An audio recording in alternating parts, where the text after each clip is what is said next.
Дознавајќи за юбилеот и за настана што го организираме, пригодно ни се обрати академик професор доктор Горан Калогера, истакнат македонист и професор на Универзитетот во Риека. Неговото обраќање ги го пренесуваме во целост. Трогнат од повикот на потомците на браќата Миладиновци да присуствувам на прославата од идната 160 годишнина од смртта, за мене драга струга, ја изразувам мојата огромна тага што не можам да присуствувам на тој свечен чин од повеќе причини. Но овој јубилеј заслужува пригодно обраќање. Како што реков, за Миладиновци напишав бројни текстови и книги и мислам дека навлегов во срцта на нивното делување во Македонија и надвор од неа. Секој народ во својата историја има своји великани, особено во 19-тиот век. Ние хрватите имаме бројни личности кои се одветно на својот интерес биле лингвисти, книжевници или политичари и кои ја одиграле својата огромна улога во хрватската народна преродба. За тоа сме им благодарни. Константин Миладинов за време на својот престој во Хрватска имал прилика да ги запозна и да се дружи со многумина од нив, што според моје мислење имаше пресудна улога во неговото оформување како романтичарски поет, лингвист и национален преродбеник.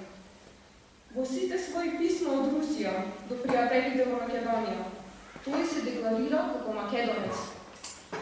Учејќи од најдобрите примери на рускиот романтизам, се оформува како неоспорен романтичарски поет. Притоа, треба да се нагласи дека за македонската книжевност, воглавно од црковен карактер, неговиот поетски опус представува огромен исчекор напред. Со него, македонската книжевност ги прескокнува традиционалните европски стилови, хуманизам, ренесанса, класицизам и веднаш влегува во стилската формација на романтизмот. Од јазичко-историски аспект, тоа е гигантски потфат. Носејќи со себе при браќањето во Македонија две хрватски граматики, очигледно е дека се носел со мислата да напише граматика на македонски јазик, разбивајќи го на тој начин претходните јазички заблуди на неговите претходници и современици. Бил пред своето време и бил и остана скапоцен камен во контекстот на македонскиот 19 век.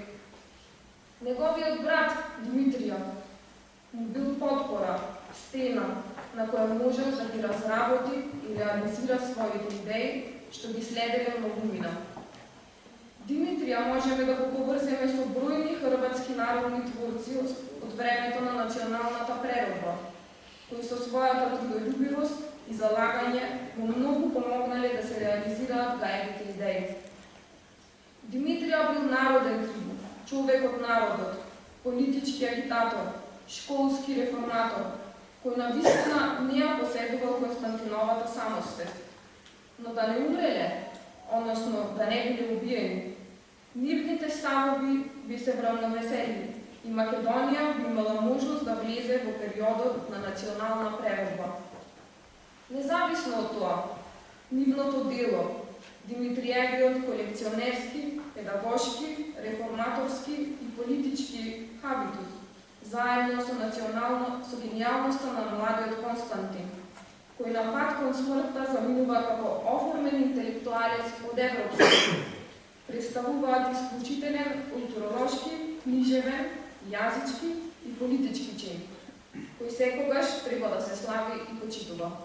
Благодарам.